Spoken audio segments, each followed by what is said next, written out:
The Dragon Age shills have been officially proven wrong by BioWare themselves nonetheless.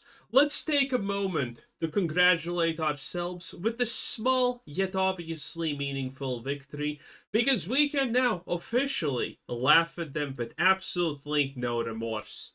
Now, keep in mind the shills honestly do not care too much, because they're shills. Their whole shtick is just lying and being disingenuous, and now that this has been proven fact, it's not like they're gonna care. They're gonna pretend it didn't happen. They're just gonna block you on Twitter. They're not gonna engage with you. And if they do, they're gonna say, no, Dragon Age is a success. And when you point this out that even BioWare said that it's a failure, they're gonna be like, no, it sold 1 million copies, when it was expected to probably sell at least at the bare minimum 5 million copies in the first 2 months. It is what it is.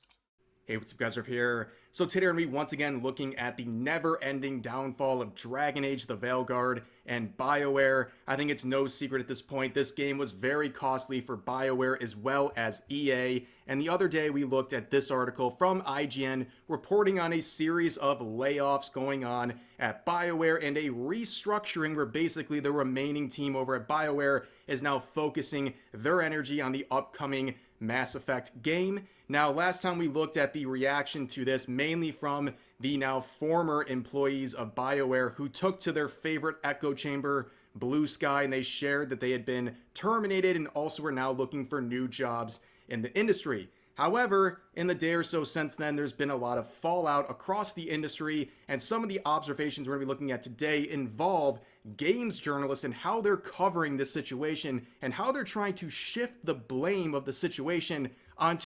Now, to be absolutely fair, I think Mass Effect 5 is gonna be absolutely cooked.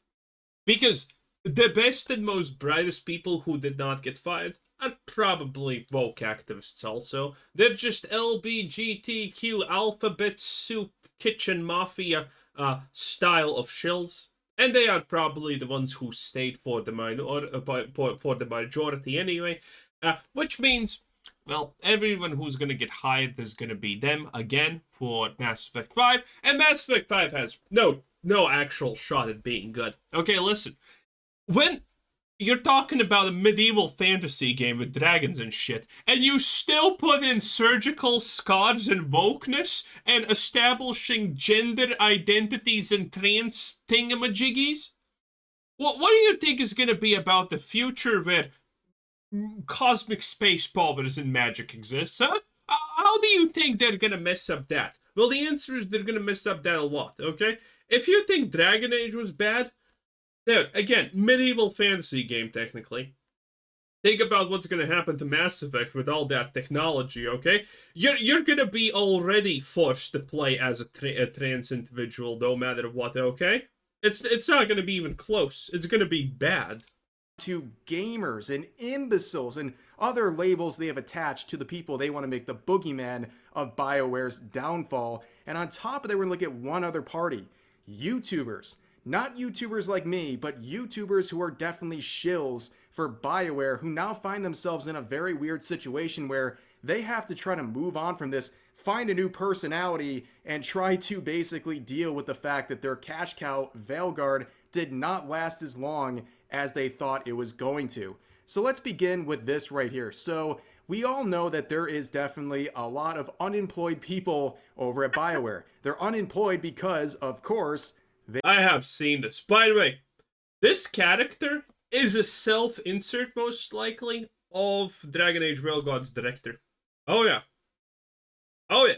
They were fired. However, we have language all throughout the games journalism scene trying to downplay what's going on here. IGN released another article with this headline saying key Dragon Age developers have announced they're leaving BioWare after the developer restructured to focus on the next Mass Effect, which obviously they didn't choose to leave, they were fired. And you can see this got hit with a community note saying the headline is misleading, the developers didn't leave BioWare, they were laid off. God bless community notes, you are truly the G's. Leaving a company means you make that decision yourself, which is not true in this case. Which is funny because it pretty much made everyone on both sides angry. So people who don't care about BioWare and believe they deserve whatever's coming to them because of Veilguard, they're like, well, no, they actually got fired.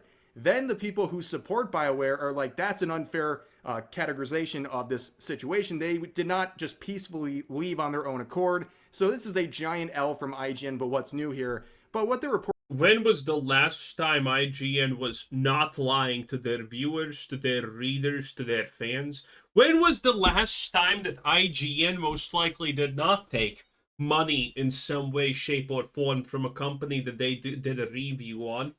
When was the last time that anyone cared about IGN? Reporting on here is definitely true from other reports we have seen. Basically, the entire Dragon Age team, the key members, they are all gone. And I'm telling you, Dragon Age, it's not coming back. I would be almost 100% certain we will not be seeing another Dragon Age after that. Give it 10 years, bucko. Give it 10 years. Again, it's something that made money. And someone's gonna be desperate in 10 to 5 years. You can thank Veilguard and all the activists at BioWare, or former activists at BioWare, who helped contribute to that disaster. But we have another weird headline, this one from VG247, who says this in their headline: it looks like the entirety of Dragon Age the Veilguards' main credited writing team is now no longer working at BioWare. Isn't that crazy how it works out? You make a terrible game and all of a sudden you don't have a job? That's the gaming industry. But this individual actually has some ideas as to who's to blame for this whole situation. So they say this: given that, despite what idiots on the internet might say, Veilguard was far from an unmitigated disaster of a game, even if it didn't hit the potentially overzealous targets EA set for it financially. Overzealous targets. Previous Dragon Age sold 15 million copies. This one is struggling to sell 1 million, and people are saying it's close to 1.5 million. I think it's at the 1.2, 1.3 million mark of copies sold. And listen, there's no way EA expected anything less than 5 million copies. And that's not overzealous. 5 million copies actually in the first 2 months sold is not actually that overzealous even for a game with a history like Dragon Age, honestly. Their expectations probably were something akin to like, okay, 5 million copies sold in the first 2 months. And after that, in the next year or two, they're going to sell the additional 5 million copies. And then in the next 3 years, it's going to be close to 13 million. Maybe something like that. Maybe that was their expectation. Because we know that their break-even cost was roughly around 8 million. Okay? That's a lot of 8 million copies sold. Or 7 million. Probably more than that. So that was all possible. But not with this, okay? Listen, this is Dragon Age Veilguard's future. I can tell you what it's going to be like. 1.2 million copies sold currently. And by in the next 2 years, they're planning to sell maybe 1 million other copies. And that may sound like doubling your sales, but that's actually horrible. Because most likely, no one is going to buy Veilguard as Veilguard. They're going to buy it at a 70+% discount. So even if Veilguard reaches 3 million copies sold in 5 years, which is actually currently like the super, super best case scenario for them in my estimations, all of those additional 2 million copies sold are gonna be at a 70% discount after Steam, before Steam takes 30%. It's gonna be wild, okay? So it's a disaster. There's no shot. It'll be sad if indeed the entire writing team behind it, aside perhaps from some localizers who are listed as a part of other teams, have indeed either been shown the door or departed the studio on their own terms. Fuck out! Number one, anyone saying this game was an unmitigated failure is an idiot. That's a very insecure thing for this person to say, because the game did underperform. And yes, EA had some big expectations, because of course they did. They put... Again, EA literally said, oh, Veilguard with that let's say, 1.5 million copies sold. That's like only 15% of the expected sales. Do the math, people. Do the math. Hundreds of millions of dollars into this game that was a very beloved IP. This was a ball set on the tee, ready to be a home run, and they swung and they missed. Because even the 1.5 million copies, well, I shouldn't say copies, the 1.5 million players who engaged with this game, that number is very, very bad. And their expectations were way beyond just the 3 million. We even had rumors that they were expecting 10 million copies in the first 3 months, and they sold at best. 10 million is a bit of a stretch. Again, I think the minimum of their expectations were in reality 5 million in the first 2 months sold, and then creeping up to 7 to 10 million in the first year or two sold. Probably 2. And that would have been fine. That would have been absolutely fine. But, alas, establishing trans identities requires sacrifice. Best a little over 1 million. But let's continue on to another headline where they're admitting to that comment I just made that 1.5 million figure isn't a very good one. Even the journalists are questioning this figure, and they're saying that 1.5 million figure includes not only copies purchased by consumers, but also users who tried out the action RPG through the EA Play Pro subscription. Now, admittedly, I only found out that an EA Play program exists when I was covering Veilguard. Someone commented about it existing.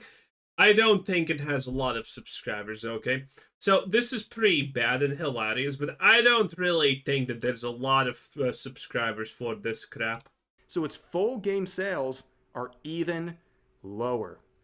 And that's not too surprising. And there's a reason why EA in their preliminary Q3. But it could be a third. It could be a third of this, whatever sales they have is on EA Pro. Report came out and said there was 1.5 million players who engaged with the game. That doesn't count things like people canceling or refunding. It doesn't count this EA Play Pro subscription, who the people got access through that. So that 1.5 million number is not copies. It's probably a lot lower when it comes to copies, and that is just humiliating. And you compare it to Dragon Age Origins that sold 3.2 million copies in that 3-month span, where Dragon Age the Veilguard clearly sold at least less than half of that number. But anyways, looking back at BioWare, it gets even worse. As reported by Jason Schreier over at Bloomberg, who, by the way, is the one who said the game was a massive breakout commercial success on day one and rubbed it in the face of chuds. He literally typed out chuds. He likes seeing the chuds. I miss when they call me a chud. I miss when they call me a Nazi. I miss being called a bigot. It's so empowering. I love it. Oh. Chud's angry about the success of this game. Well, we know how terribly that aged. Well, he's now reporting here that BioWare has less than 100 people working at the studio after the latest round of layoffs. Very nice. Very nice. They are down to double-digit employees, which is actually pretty crazy. And again, the future of BioWare is definitely up for grabs. I know everyone's looking at Mass Effect and saying that'll save them. Will it? Do we really know if this is going to work out the way that everyone has intended? We're going to have to wait and see on that one. But another headline from PC Gamer again, trying to deflect blame. But this one also including a third party that I find very interesting. So, in quotes, on a pirate ship, they toss the captain overboard. Larian, head of publishing, tears into EA after BioWare lays off layoffs waste institutional knowledge. So that's interesting. Unfortunately, this pirate ship metaphor doesn't really work because the people who went overboard, well, they were the crew, right? And also, in this particular case, the captain, Corrine, who was the director of Dragon Age, she resigned about a week before these layoffs. So she... There is a chance that this was just a save face. Save face plus they don't have to pay any benefits or anything like that, because their heads have their heads always have what is commonly referred to as a golden parachute. If they get laid off, they get like, oh, here's a lot of money because you're so important and spectacular and whatnot. Most likely they did it like this. BioWare was like, okay, we're gonna fire you, but no one's gonna know that you're fired because you resign yourself. If you resign yourself, you typically don't get the benefits. See where I'm going there? Okay? You resign yourself, you can't get the benefits. The benefits are typically, well, at least the super majority of the benefits, are typically only when you're fired.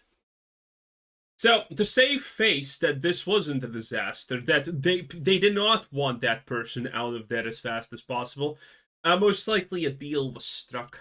She actually did jump off the ship herself to try to save herself, because clearly she probably knew a round of layoffs were coming, but that's just Corinne Bush in this situation. But yeah, a very weird metaphor, and to see it from someone at that studio is kind of interesting. But anyways, just another headline, and it leads us into the final one we're going to look at here. So this is some maximum coping right here, as Mark Kern points out. This Kotaku reporter's cope about Dragon Age Veilguard is why game journalism will never figure out what gamers want. Source: Kenneth Shepard's personal Tumblr blog, because of course he is on Tumblr. I don't know what's more embarrassing, posting on Blue Sky or Tumblr, because honestly Tumblr's like the dinosaur version of Blue Sky. I mean, it might as well just be on MySpace at this point. It's like very strange. But here is the post on the Tumblr blog saying, in light of BioWare scattering some of its most foundational veteran talent to the winds, Dragon Age the Veilguard sure reads. Foundation veteran talent is such a cope and a lie. The situation that happened at BioWare most likely is exactly this. The people who work there are now writing their goodbye letters, and all of them are mentioning that they have worked at BioWare for 10, 20 years. Which means they got in as interns in the time when BioWare was actually good. And they got to attach their names to a bunch of big, cool IPs. aka the old BioWare, the first, the second Mass Effect, maybe the third even if you want to be frisky about it. And then the old people at BioWare left because, well, either they got old and wanted to move on, or they found better work opportunities. And now, well, who's gonna take their place? Well, it seems reasonable to think that the people who have worked 10 plus years under these people now could take over the mantle. And they did. But they're kind of fucking trash, and that's the issue. Because working under someone for 10 years and just leeching off their success because you were slightly attached to the thing that those people were making doesn't make you good. It just effectively makes you into a Nepo baby. And that's literally it. It's not even really a Nepo baby situation. It's just a situation where you are unqualified, but because you worked at a company for 10, 20 years, you get promoted because you have been there so long. Statistically speaking, you're gonna get promoted at that point. And that's sad. This is how companies ruin themselves. Like something made by people who saw the writing on the wall. The RPG leaves off on a small cliffhanger that could launch players into a fifth game, but I'm skeptical that we'll ever get it. The quickness with which publisher EA gutted BioWare and masked it with talk of being more agile and focused shortly after it revealed the Veilguard underperformed in the eyes of the power that be makes me wonder if BioWare was unsure it would ever get a return for a fifth time. Looking back, I'm pretty convinced the team was working as if Rook's adventure through the northern regions of this beloved fantasy world might be the last time anyone, BioWare or fan, stepped foot in it. But that may have only made me appreciate the game even more. So basically they're making excuses like the team knew the ship was going down, and I guess that makes them more sympathetic, like we're supposed to feel bad. Like they were making every single decision knowing the end was coming. Well, I don't think they really believed that. I think they were doing their thing with this game and, you know, injecting their activism any chance they saw. That was clearly a very important thing to them. The thing about these people is also, I really believe they are just so blind to the world that they cannot see their own faults and follies. They think they are heaven and earth. And they think anything in between is wrong and has no right to judge them. And I don't think they ever thought they were going to get booted from BioWare. The reactions from these now former employees of the company, they seem very shocked, which nobody outside of their echo chamber is shocked. Like, this was an inevitability given how poorly this game performed, but they seem shocked. So I don't think this is a very valid excuse. And again, it's more coping from Kotaku here on Tumblr, of all places. And here's a nice transition to our shilling phase of the video here. So you can see this headline again from VG247. They are quite angry about this whole situation. Dragon Age isn't dead because it's yours now. Ex-BioWare writer tells fans worried for the series' future following layoffs that weren't called layoffs.